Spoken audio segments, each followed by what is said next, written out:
দর্শক, আজ শুক্রবার ২৬শে সেপ্টেম্বর বেনাপোল হরিদাসপুর বর্ডারের যাত্রী যাতায়াতের দৃশ্যটা একবার দেখুন। অনেকেই কমেন্ট করেন কেমন যাত্রী হয়, তাদের জন্য আজকের এই ভিডিও দেখতে পাচ্ছেন। লাইন কোথায় গিয়ে দাঁড়িয়েছে এবং আজকে শুক্রবার, সেই তুলনায় কিন্তু যাত্রীর চাপও মোটামুটি ভালো এবং সামনে দুর্গাপূজা আর মেবি ২৭ তারিখ থেকে শুরু হবে দুর্গাপূজা।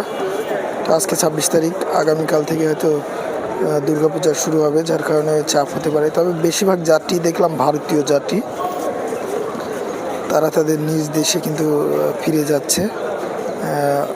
বেশিরভাগই স্টুডেন্ট, ভারতীয় স্টুডেন্ট, তারা আমাদের দেশে পড়াশুনো করে।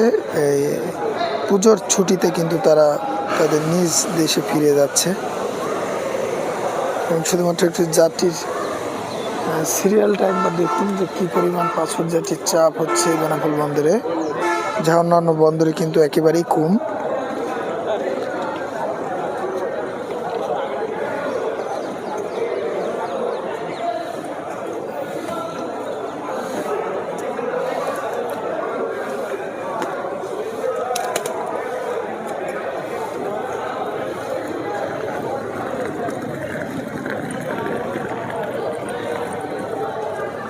তো ছিল আজকের বেনাপোল হরিদাসপুর বর্ডারের যাত্রী যাতায়াতের চাপও ছিল অনেক।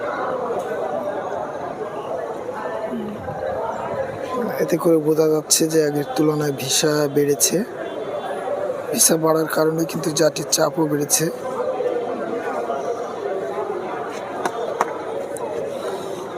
তো দেখছেন আজকের বেনাপোল হরিদাসপুর বর্ডার পাসপোর্ট যাত্রী যাতায়াতের দৃশ্য। প্রথম সকাল, যাত্রীর চাপও কিন্তু অনেক বেশি এই বন্দরে, যেমনটি দেখছিলেন। তো আমরাও চাই যাতে দ্রুতই ট্যুরিস্ট ভিসা সহ ভিসার যে একটা জটিলতা আছে, ভিসার স্লট, এই স্লট বাণিজ্য বা এই যে একটা হয়রানি, এটা থেকে আমরা মুক্তি চাই। কারণ এক একটা ভিসা করতে কিন্তু অনেক টাকা খরচ হচ্ছে শুধুমাত্র এই স্লট বাণিজ্যর কারণে। এই স্লট বাণিজ্যটা যদি তুলে নেওয়া হতো, তাহলে পাসপোর্ট যাত্রী অনেক স্বস্তিতেই ভিসা করতে পারত।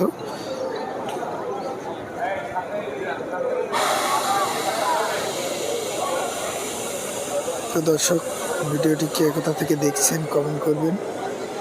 ভিডিওটি ভালো লাগলে শেয়ার করবেন। সকলের যাত্রা শুভ হোক,